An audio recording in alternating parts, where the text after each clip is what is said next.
Welcome to the Josh Bolton Show, where we dive into interesting and inspiring conversations. And now, your host, Josh Bolton.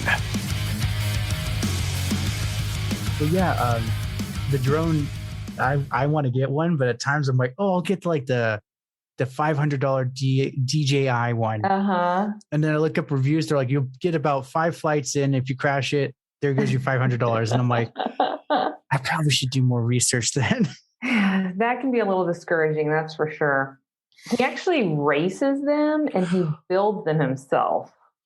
Oh my gosh. Okay, Yeah. Drone racing is intense. It is. I don't really, my brain can't compute it because first of all, that's way too fast for me. And like the VR headset. Yeah. I'm already like normal and walking around. I'm like, boy, everything's moving real fast kind of thing. Right. It's too much hand-eye coordination for me.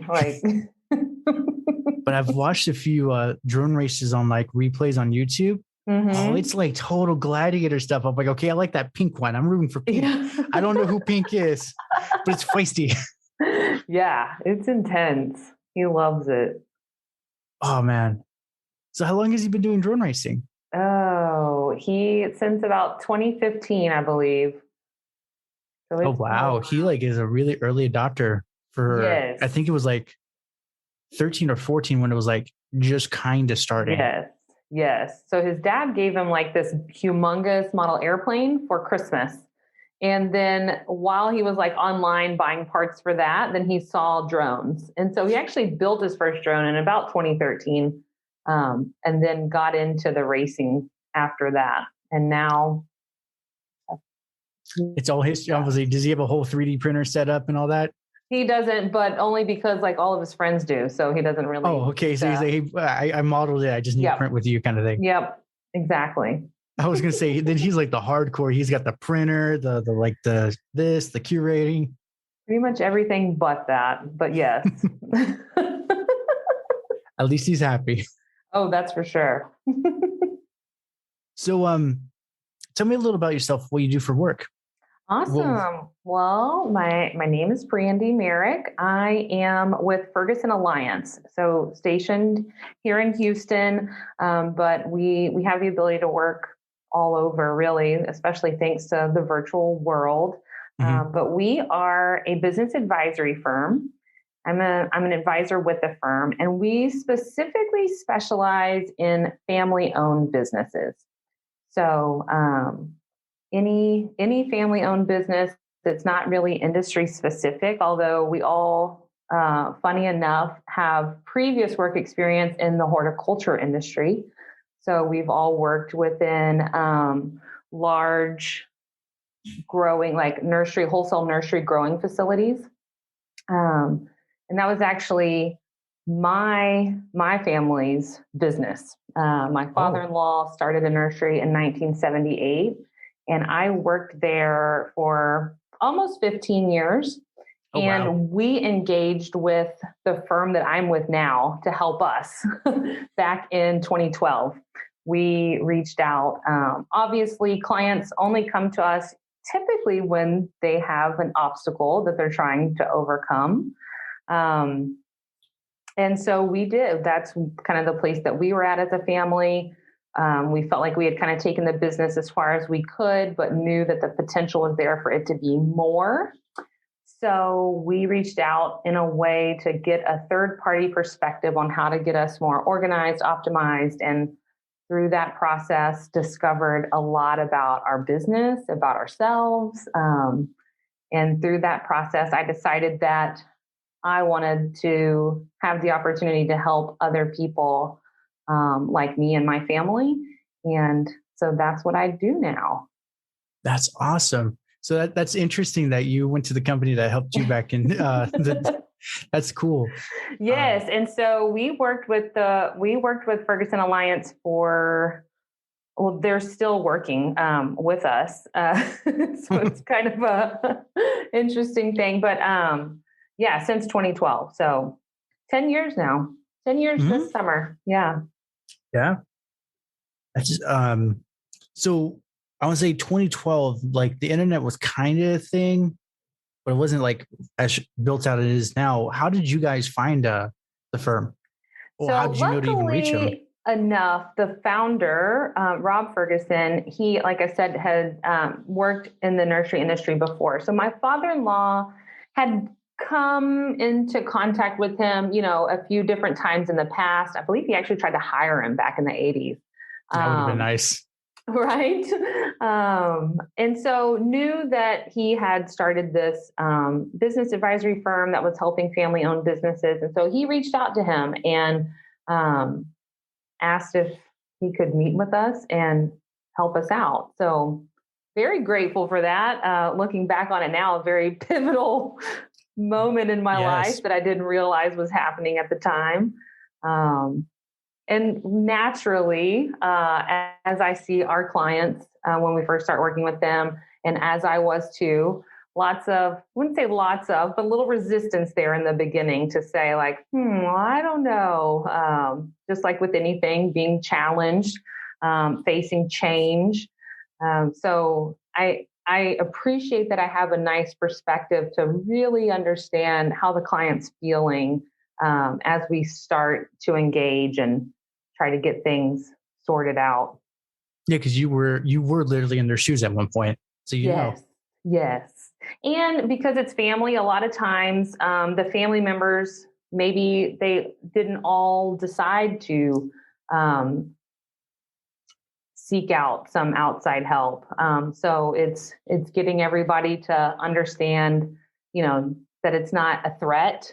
It's not a hostile takeover or anything like that. Yeah, to take it on as an opportunity to learn and hopefully grow, and then ultimately find the best place for yourself along with your family. Yeah. Right. So I'm just curious. Then in this journey, I'm picking up hints here and there that you had a good system, but when the agency came in, it created a culture of entrepreneurship, or I guess excellence. Can you explain that process? Yeah. So, the business was started in 78. So it had a long time to really kind of figure itself out, figure out what worked well. But as 2008 with the recession, that was challenging. I mean, luckily here in Texas, it was not, we fared much nicer than a lot of other places in the US. So, but also it was just a challenging time in general. The business was tested. And so we were recognizing that it's not always going to be business as usual. And even if we say business as usual, is that what we really want to do? Right. We want to see this business grow. We want to see it be a valuable asset for us. But at the same time, then you add on this layer of your family dynamic. And so you're not just trying to optimize your business as a business leader. You're also trying to optimize your business as a son, as a father, as a daughter-in-law. There's so many factors that you have to be cognizant of. And so the first thing that we do with a client, and that was done with us, is that you really sit down and you declare and you decide, do you want to be a business first family, or do you want to be a family first business? And so, okay, I kind of get the idea. Could you explain that though? Yes. So the business first family is you're going to recognize that, yes, you are a family, that you love each other, but in the business setting, you have to make decisions based on what's best for the business. So that could be anything from compensation to perks to who gets what roles and who gets what jobs. You're going to make those decisions based on qualifications, that sort of thing. Now, a family first business is going to say, look, family above anything else. So if it's really important that you say that your son is the next president of the business, whether he's qualified or not, then that's what it is. There's no right or wrong, but it's getting very clear on how you're going to operate your business. Yeah.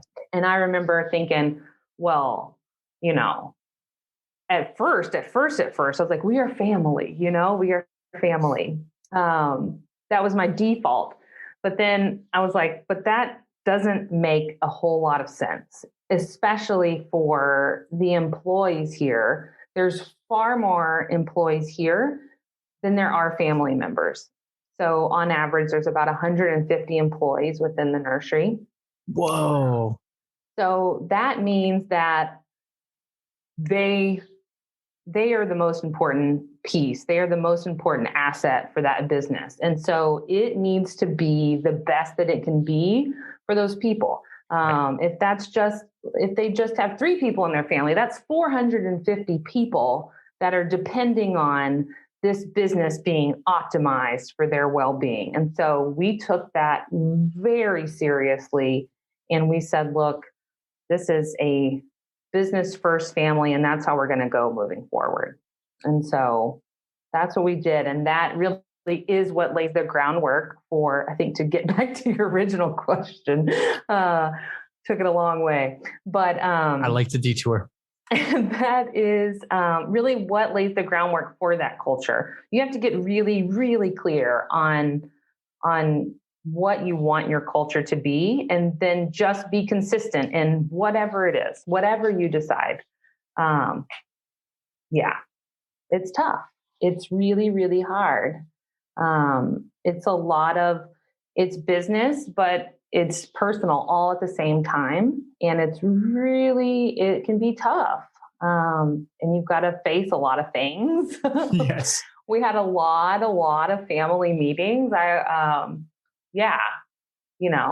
Lots of tears. It's not uncommon. It's totally normal.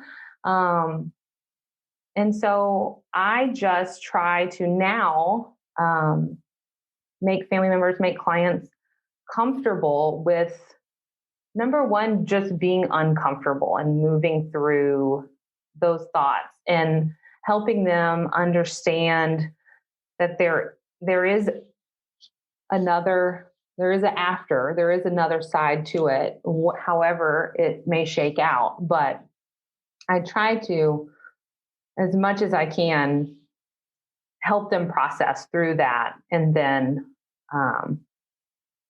figure it all out after that. Right. Yeah. And especially, and then, like you said, it's nothing again bad or good or bad. It's like, if you're family first, well, then you're gonna, when you make decisions, you're not gonna, well, I don't want to hurt Joe Bob's feelings. Yes, he's a great brother, but he's not a great manager, kind of thing. Mm-hmm. So yeah, that's taking the business first approach for sure. Where and in that setting, if you're Joe Bob, you have to be like, okay, understood. Like I have some development that I need to keep doing before I'm ready for this position. Oh yeah, definitely. Mm-hmm. So from what it sounded like earlier, were you like the middle manager, like the supervisor for the 150 employees at that time? So we have 2 divisions. Okay. I oversaw for a period of time, really at the end of my operational duties there, oversaw the division that had about 100 employees. So that's a lot of people for one person. Mm-hmm. Well, luckily we had and still do have a really good management team there.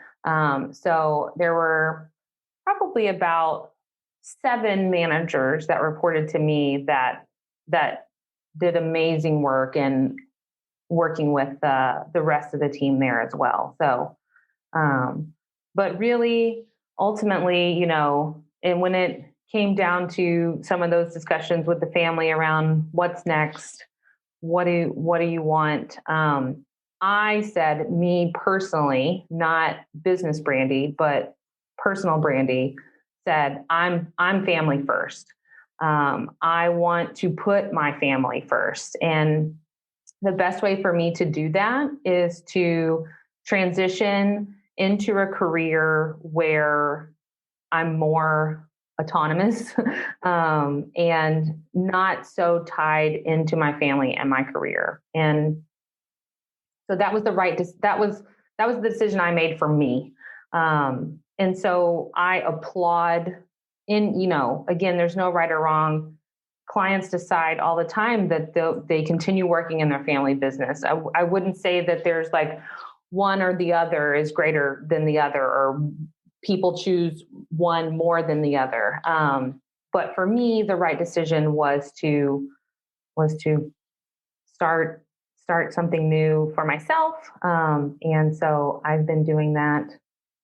I started last fall. So, hey, there you go. Yeah. It's almost a whole year. Correct. Almost a whole year. So, yeah. Do you get to report to the head guy, the one that originally? Yeah. Nice. Mm-hmm. Yeah. So it's an interesting situation, right? Because he knows all of the baggage, if you will. That's probably where he's like, I already know all her history and her past. It's not like I'm suddenly going to get a drop on the counter and be like, yeah. He's like, I like it. I'll take her.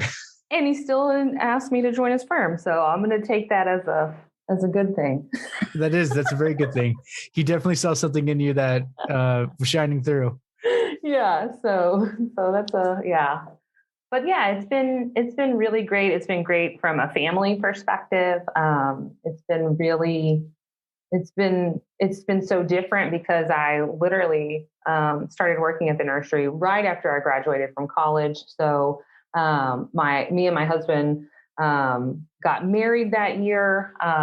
So for really my whole adult life, that has been my life. So it's very strange to come home at the end of the day and talk to my husband about people that he has no idea who they are. And, it's nice. It feels more natural for me in this space. So yeah, you could be like, I worked with XYZ client. We went over this, and he can be like, oh, I get that. And you're like, we had this root problem within the nursery and there's a fungi. And he's like,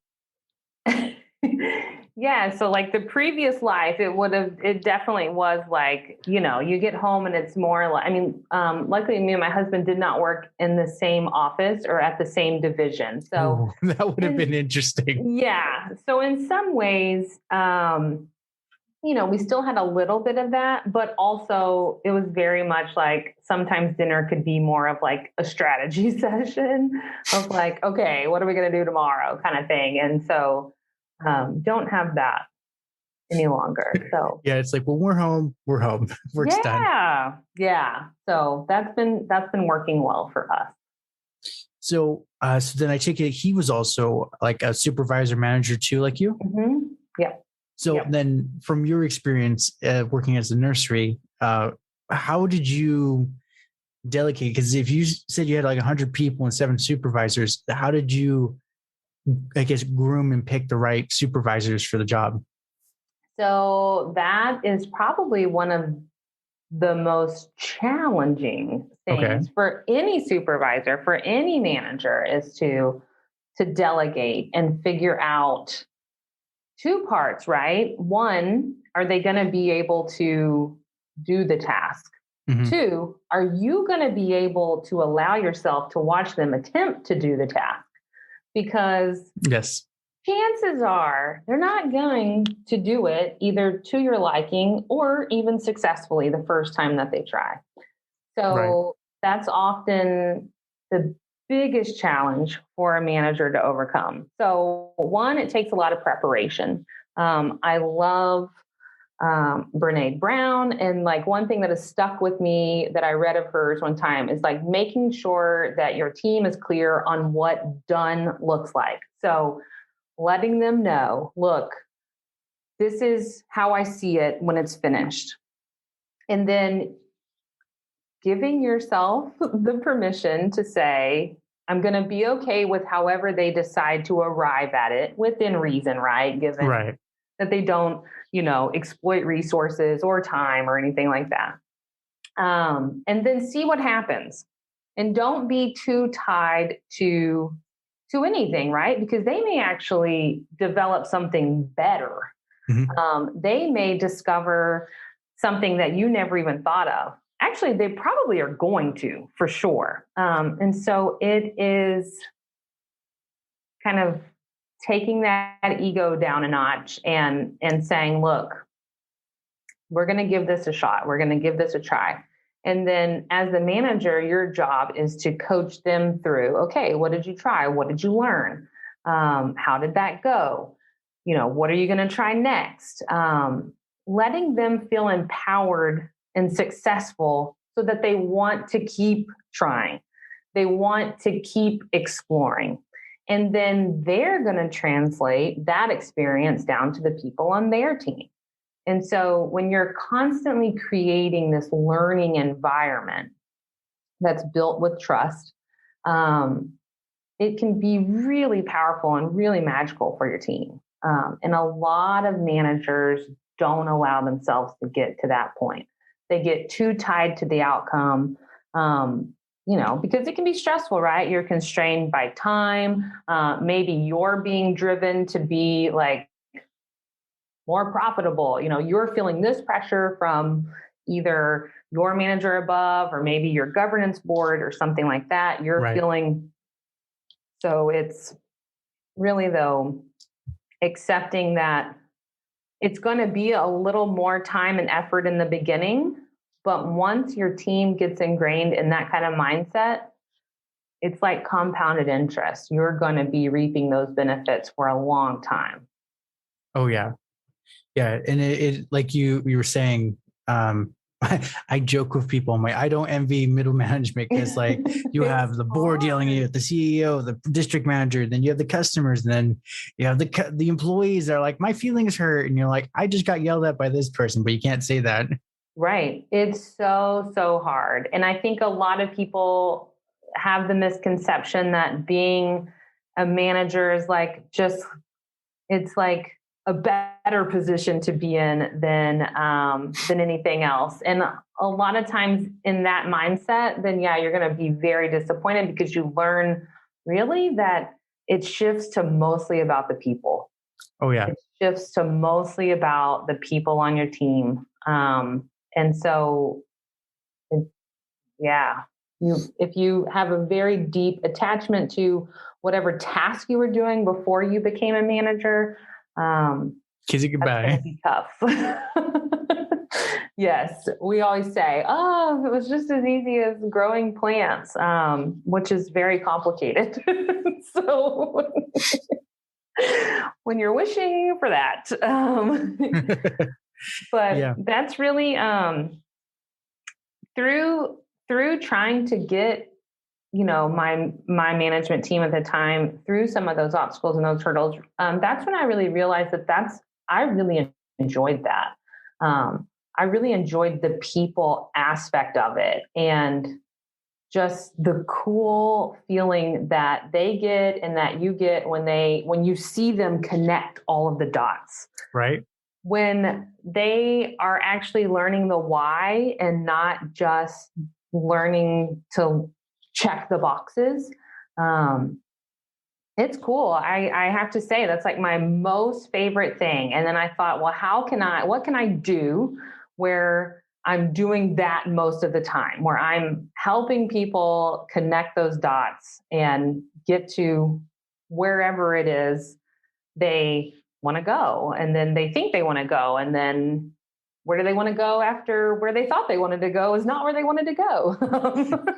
It usually turns out when you get down halfway down the path, you're like, oh, wait, it's a little darker and scarier than I anticipated. I want to go back. Yeah. Yeah. So it's middle management. I've just the biggest heart for, because you're right. You are in a vice. You are feeling it from here and you're feeling it from here. And what I tell my crew that I work with, they're like, oh, the manager gets paid $100K a year. This night he's got an easy job. And I'm like, he's getting paid that much because they're compensating him for stress. Right. It's not that he's balling and he's going to retire in 10 years. He is under a lot of stress. Yeah. And that brings up a very good point, that later on in my career that I really made one of my personal values was protecting the stress and integrity for the team. I myself had really experienced a lot of burnout and a lot of physical health problems because of that. And I thought, man, there's just nothing in this world worth it. Your health. So I was just a huge champion for making sure that people on the team, like, I recognize, look, if you won the lottery tomorrow, you wouldn't wake up and be like, you know what? I want to go plant trees. I get to choose what I do today, and I'm going to choose to go back to work. It would be awesome. That would be awesome. But, like, I'd compensate you, but you've already been compensated. So, yeah, you know, not a lot of people, if given the choice, would go to work every day. So with that in mind, it's like saying, like, look, I don't take it personally, but let's make this the best place that it can be given circumstances. Yeah. Yeah. So how do we do that? Thinking about that, having those conversations and saying, you know, really learning discernment skills to say, like, everything's not a 10. We don't have to go level 10 for everything. But we don't need a 3 either. Yeah. You feel like a 6.5 if we're good. So, yeah, I just, that was a big kind of personal, you know, rally for me. So I have 2 questions, and I'll just layer it in a different way. So you mentioned you were a champion for making sure your employees, but also yourself, were not stressed. Were you also in that tie-in is like you were focused on employee morale as best as you can that you could do as a middle manager? Yeah, totally. I mean, and that's really the biggest piece of it, right? Is employee morale. Because even just one employee with some bad morale can spread and impact things faster than anything. So, yeah, I think that, you know, over time, people really learned, like, hey, okay, well, this kind of behavior really isn't going to get much attention here. Right. And some of that can be through, you know, you can help your employees through that by, you know, okay, is that a fact or is that a feeling? Let's talk that through a little bit. What does that look like? Asking really good questions, trying to get them to arrive. Again, really working that change muscle, that discernment muscle, to work through some of those questions, issues, situations, either with themselves or with each other, and do some of that problem solving. But again, it's more of like some of that empowerment, you know, empowering people to make mistakes, to figure some things out, to try some things out. That really more lends itself to creating an environment where people are more communicative.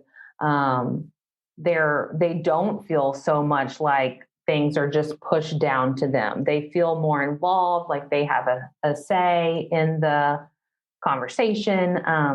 And some of that too is really establishing what we refer to as like a system for management, where you're consistently having your touch point meetings where people are very clear on what those meetings are for. They feel comfortable escalating up any kind of barriers or challenges that they're facing, and feeling like, okay, when I do that in this space, I'm going to get some next steps that I can take.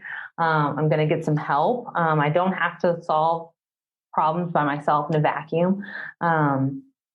So that helps too. But again, your role as the manager is to facilitate all of that and make sure that it's happening. And yes, that's that is not easy either, because you're, like we were mentioning earlier, you're pulled everywhere and you don't have time to sit and look. I have a fun story that actually ties into that employee morale you were talking about in systems. So I used to work security like 3-4 years ago, and me and this district manager, we were on good talking terms. I didn't realize how powerful of a man he was within this district. since he was like the president and there was one guy that was like the CEO of the area. And I was chatting with them like they were just buds. I didn't, it was just one of those, I'm like, you're a human. Yeah. But he knew I was very observant. So he said, hey, this warehouse where I was working, this is my baby. This is what got me started and got me up to district manager kind of thing. But it's dying. Why is my baby dying essentially? And I looked at him and I said, just earlier, this guy with like a neck tattoo with like a Hell's Gate and Devil Spawn coming out of it.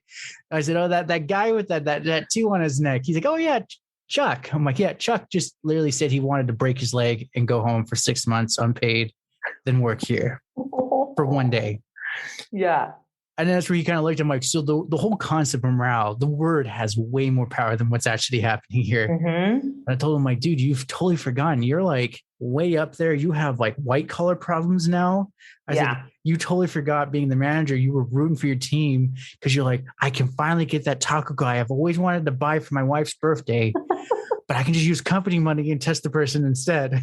And he's like, and he kind of sat there sparkling. He's like, oh yeah, I remember that. I'm like, dude, there's no celebrations. No one said, oh, thank you for doing a good job. And they had a safety problem. People were getting hurt like almost every like 3 hours actually.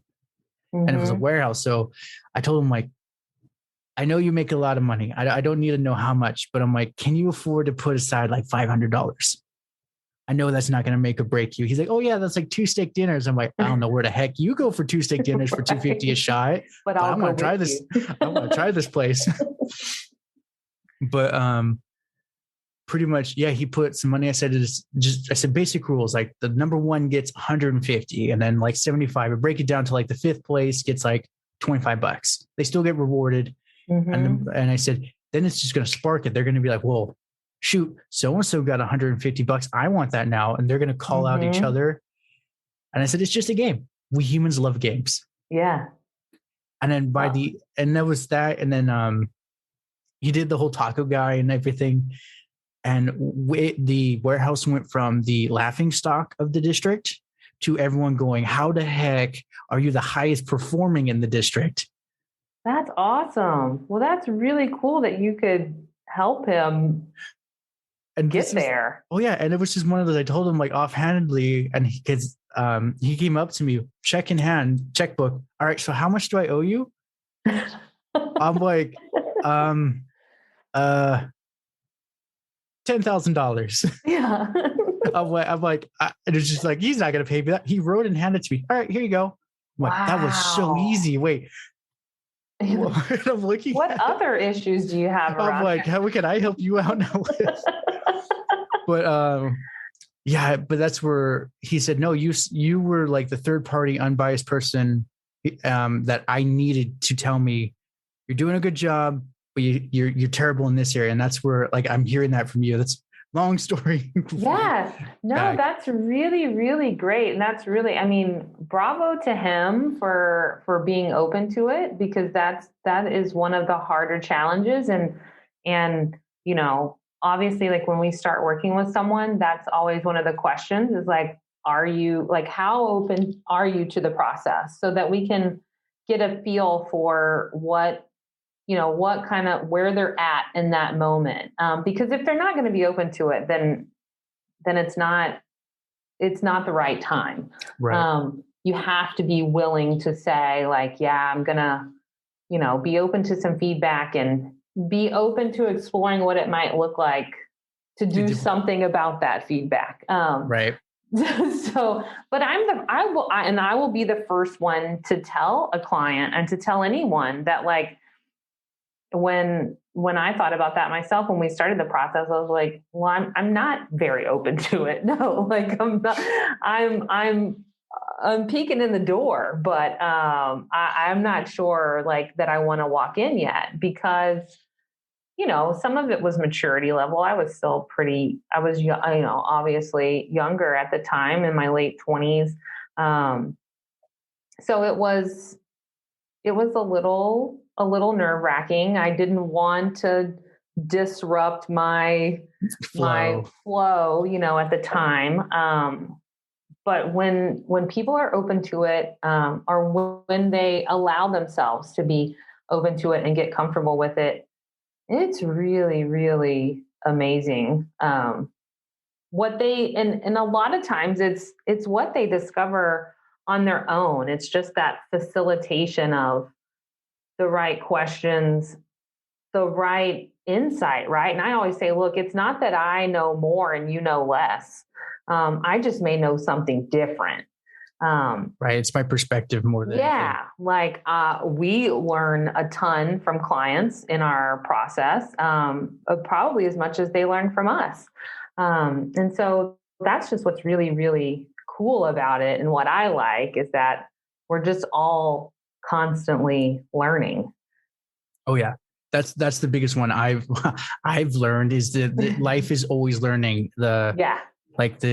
I'm probably butchering the paraphrase, but it's like the day you stop learning is like the day you die kind of thing. Yeah. Yeah, absolutely. Yeah, for sure. And,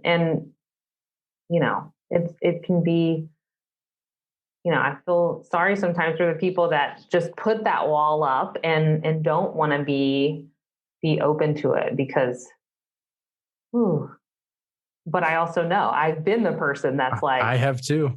I feel like I've mastered this. I have accomplished this and thank you very much. Have a nice day. Yeah. And boy, was I wrong. Yeah. It's taking the scholar, the student approach to things is more important than thinking, oh, I'm the professor. And it's like, you don't even know what you're doing. Yeah. It happens to me every time I try to put together furniture from IKEA. And I'm like, okay, these directions. That's a trap though. It's a total trap. It's like, I think I got this figured out. We got a shelf here. It's got 4 sides. And then I'm like, okay, no, I gotta go back. Why is there a 5th side? Yeah, absolutely. I'm reminded of that every time.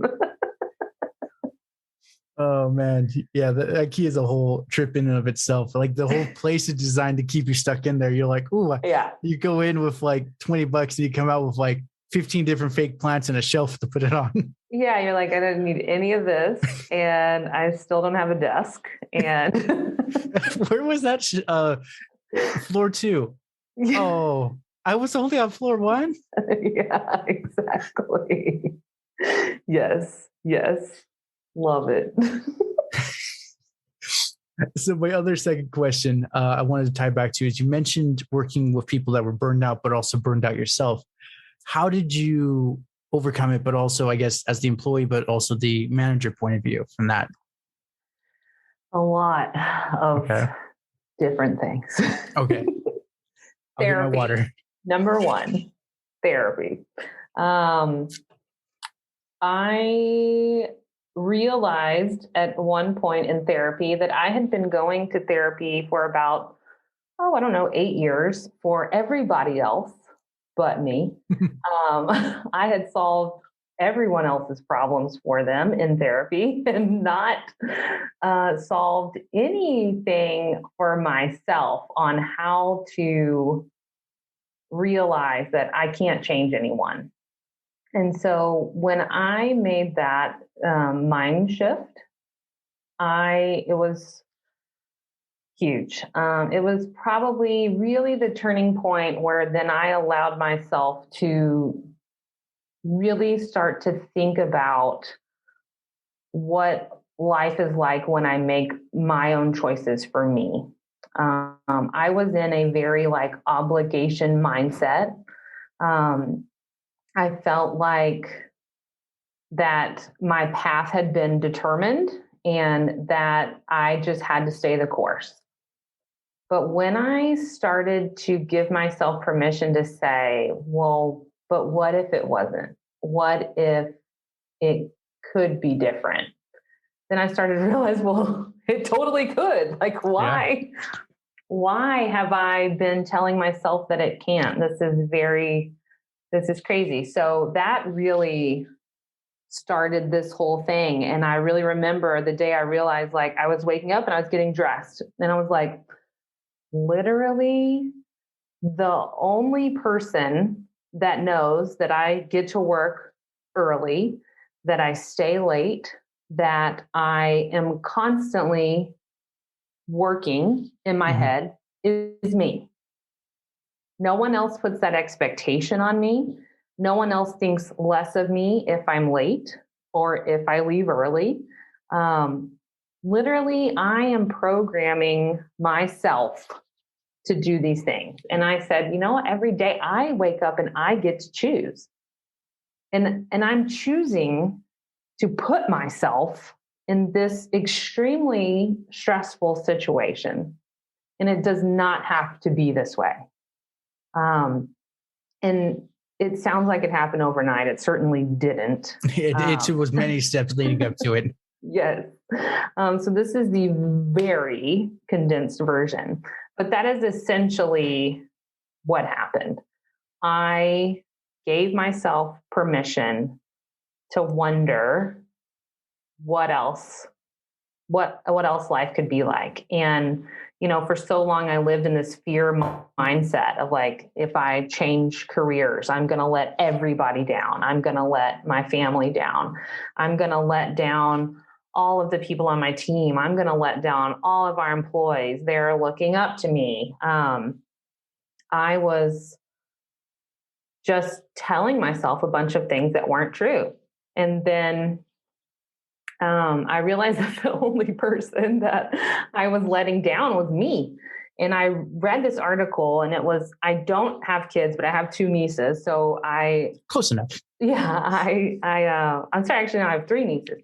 I was reading this article, and it said, don't always tell your kids that you're proud of them. Ask them if they're proud of themselves.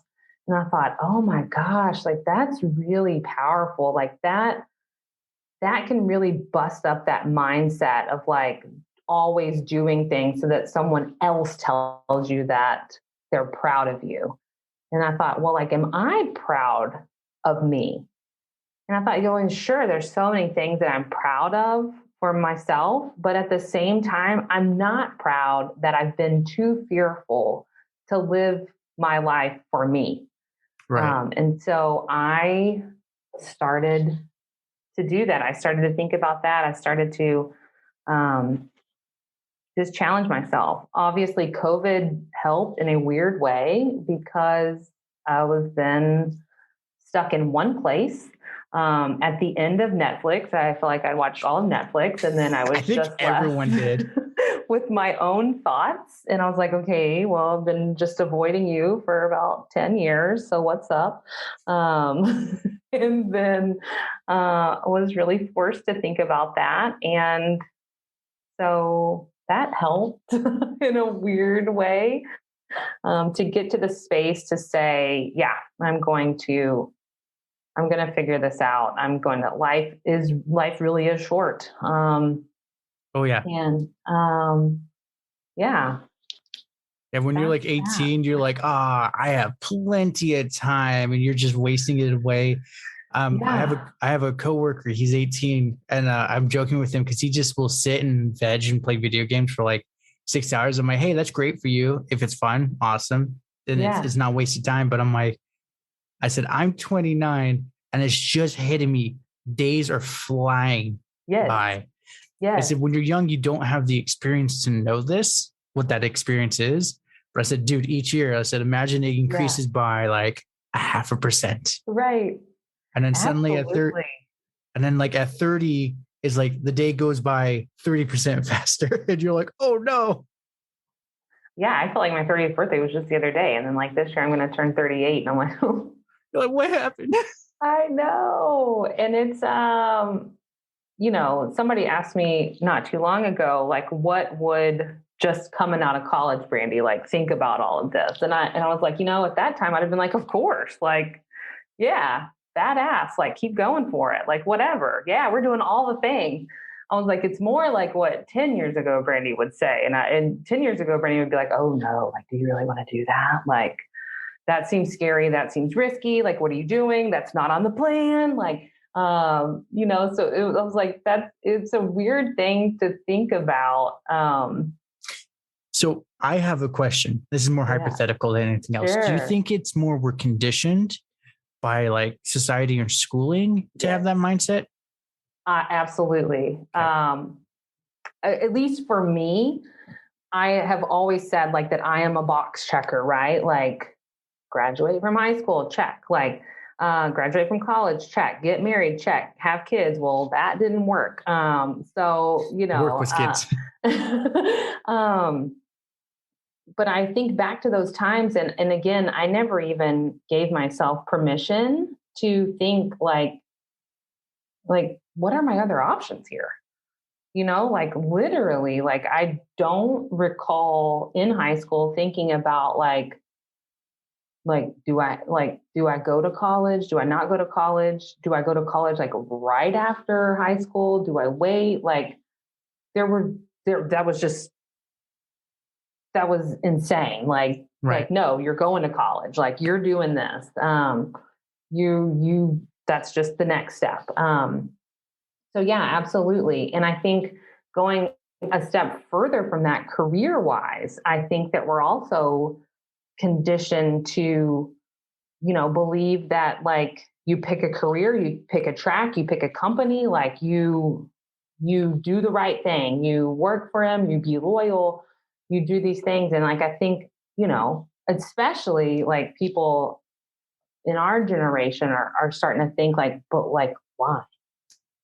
Oh yeah. Like, that's what everybody says that you should do, but like, why should I do that again? And like, well, that's why the Great Resignation's on like wave 3 or 4 now. Right. It's because people are like, wait, I don't actually have to do this kind of thing. Yeah. And how awesome is that? I think it's a wonderful renaissance. The people are finally waking up from sleeping behind the wheel. Yes, me too. I think it's great. I think that it makes for, more dynamic people. I think that it makes for more interesting people. And I'm recognizing in myself, just in being in the same career, in the same place for 15 years, just how many habits that I picked up that I'm now like having to break, how many things that I didn't have to do in that role that like now that I'm needing to do, and like how scary it is. And I think like, oh gosh, well, I just wish I would have done this earlier. Because you don't realize over time just how kind of stuck in your ways that you get. So then when I think about like people like my parents and I go, well, no wonder they are stubborn sometimes, because they just have been conditioned in that way. Like as you get older, it just does get scarier to face challenges.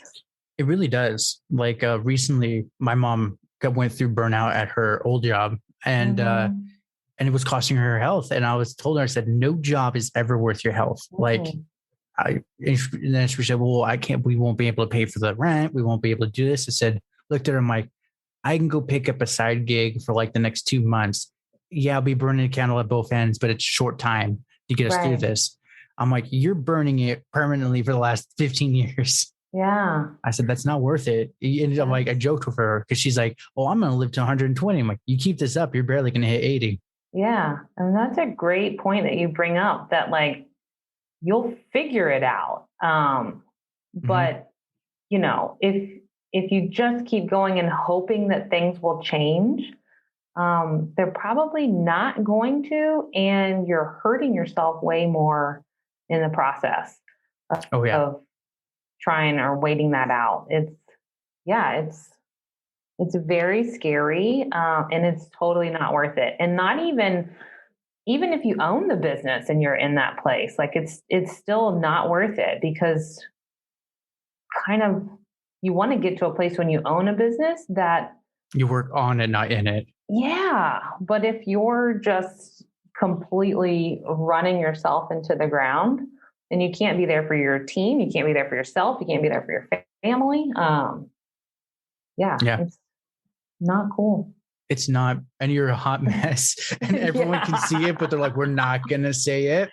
Well, that's really interesting that you say that too, because so many people have said to me, like you look better, you look happier, and not in a mean way, but that just tells me that like I was really carrying it in a lot of ways that I didn't even realize.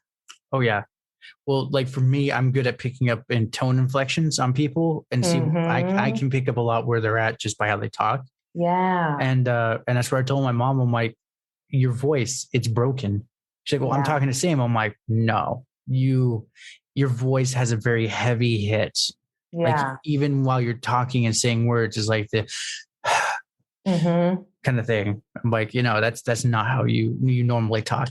Right. I said, I'm not even, I was in my room doing something and she was working from home over there. Yeah. Everyone's looking at the camera like, what is he pointing at? And I was just like,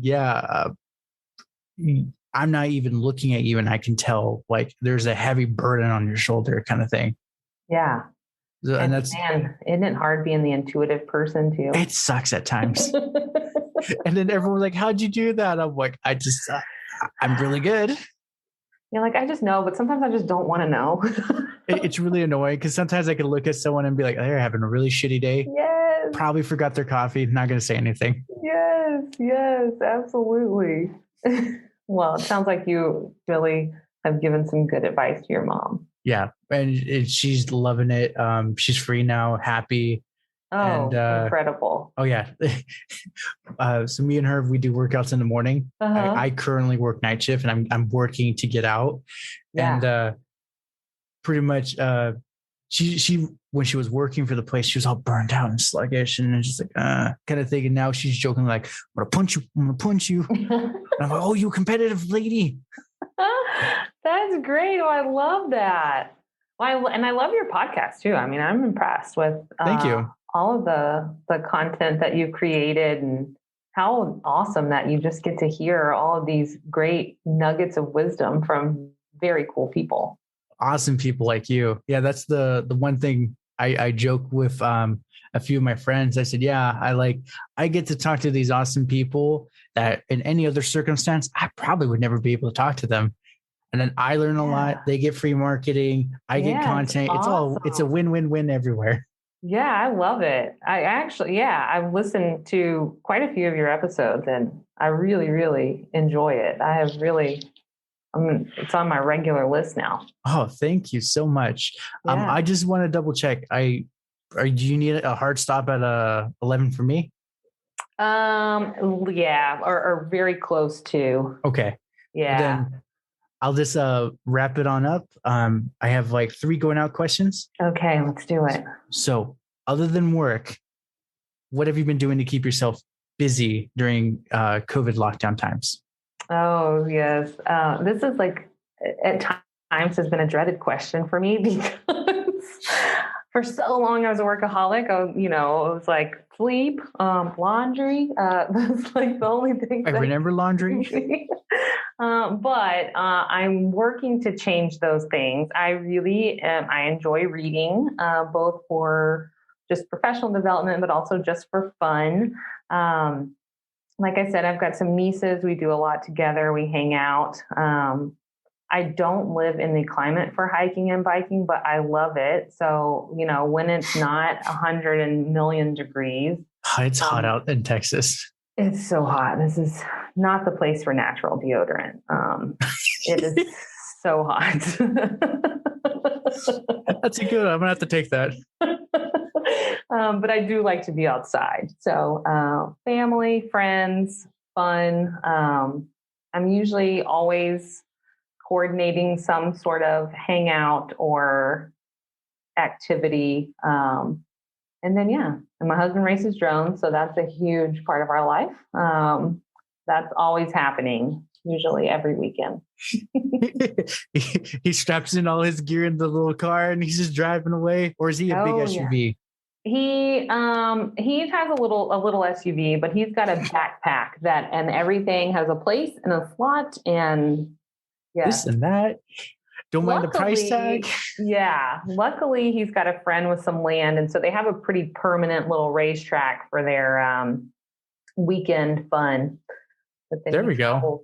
He travels all over for it as well. So, yeah. That's awesome. So then someone that's inspired by you and wants to start down a similar path, what are some tips, tricks, or advice you give them to point them in the right direction? Well, again, I think just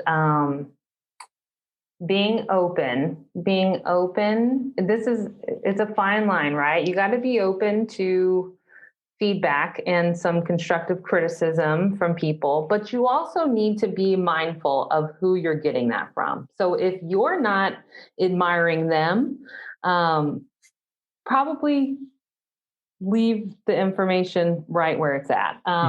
You want to make sure that you're taking back information that from people that are doing the same for themselves. So that, but also just being open to just any opportunity, not being fearful, and networking. That was one of the things that I did not do a lot of.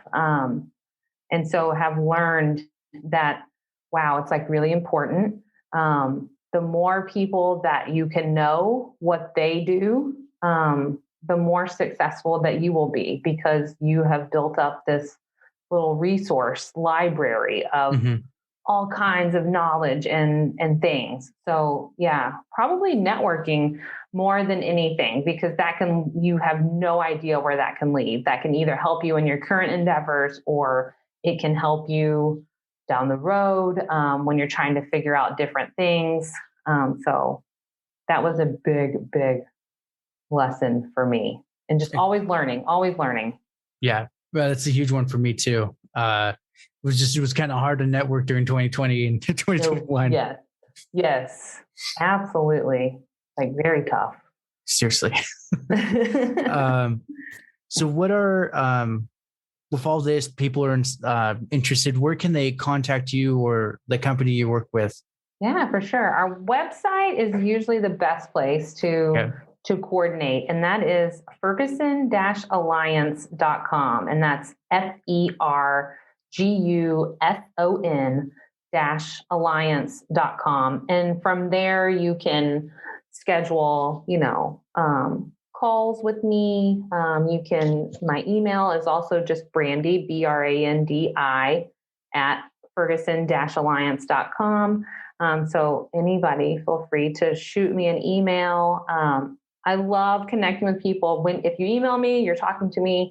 So anything, if you are trying to figure something out, whatever you got, you can shoot me over an email.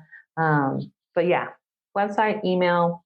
From the website, it'll link to our YouTube. We do webinars twice a month. And so our webinars are posted on our YouTube channel. And so they've always got a theme that we're, things that business owners, their most common challenges, and some avenues to get some help on those things. Awesome. So, yeah. Awesome. It's been an absolute honor and a pleasure to have you on. You as well. Thank you so much. I really appreciated it. It was awesome. Thank you. Well, congratulations. You made it to the end. You're an awesome person. Not many make it here.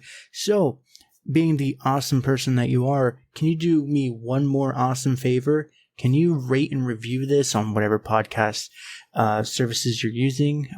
If you do it on Apple and you leave an actual written review, I have a thing on my website. I will take your written review and post it for all to see. Congratulations, you're permanently sealed on my site.